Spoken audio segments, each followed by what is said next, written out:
ఓరేయ్, నా పేరు సుగుణ. వయసు 36 ఏళ్ళు.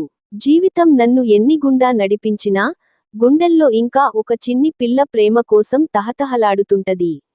నా మొగుడు 4 ఏళ్ల కింద ఒక యాక్సిడెంట్లో పోయినాడు.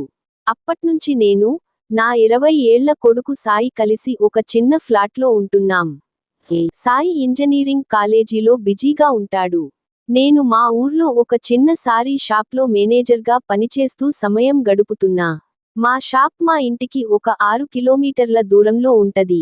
రోజూ ఉదయం 10 గంటలకు బస్సులో బయల్దేరి, సాయంత్రం ఉదయం 6:30కి ఇంటికొస్తా. నేను ఎప్పుడూ సీరీ కట్టే.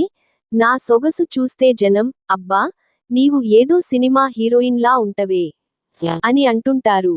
నా కళ్ళలో ఒక తామరాకు గీతలాంటి మాయ ఉంటది. నవ్వు చూస్తే ఎవరికైనా మనసు జారిపోద్ది.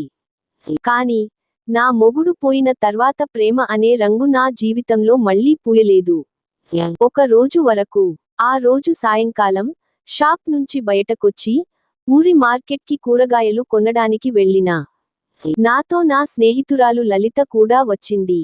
మార్కెట్లో ఒక కుర్రోడు నన్ను దూరంగా నిలబడి చూస్తున్నాడు. వాడి వయసు ఒక 26 ఉంటది. కళ్ళలో చిలిపి తగలు, మొహంలో నవ్వు మెరుస్తుంటది.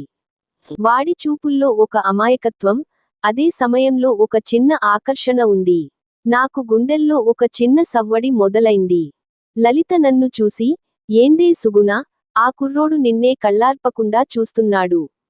నీకు ఫాలోయర్స్ పెరిగిపోతున్నారే అంటూ గెలకింది. నేను సిగ్గుపడుతూ, అదేం లేదే లలిత, వాడు నా కొడుకు వయసుకి సమానం, బహుశా వేరే ఏదో చూస్తుండొచ్చు అన్నా. కాని, నా మనసు వాడి చూపుల్లో దాగిన ఆకర్షణను గమనించింది. బస్సు స్టాండ్కి చేరినం. బస్సు వచ్చింది. కానీ జనం బాగా రష్గా ఉన్నారు. నేను, లలిత ఎక్కినం. ఒక్కసారిగా వాడు నా పక్కన నిలబడ్డాడు. వాడి భుజం నా భుజాన్ని సున్నితంగా తగిలింది. నాకు ఒక్కసారిగా ఒళ్ళు జల్లుమన్నది. వాడు సిగ్గుగా నవ్వి, సారీ అక్కా, రష్లో తగిలింది అన్నాడు. వాడి గొంతులో ఒక వెచ్చని గుండె సవ్వడి.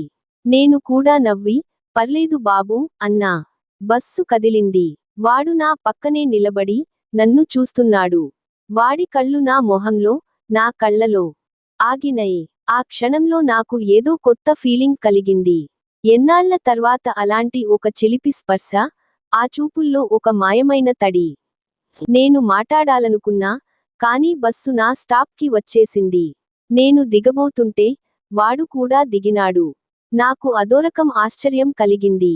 నేను నడుచుకుంటూ ఇంటి వైపు వెళ్తున్నా. వాడు నా వెనకాలే నడుస్తున్నాడు. నా గుండె గబగబా కొట్టుకుంటుంది. ఇంటి గేట్ దగ్గరకి చేరినా.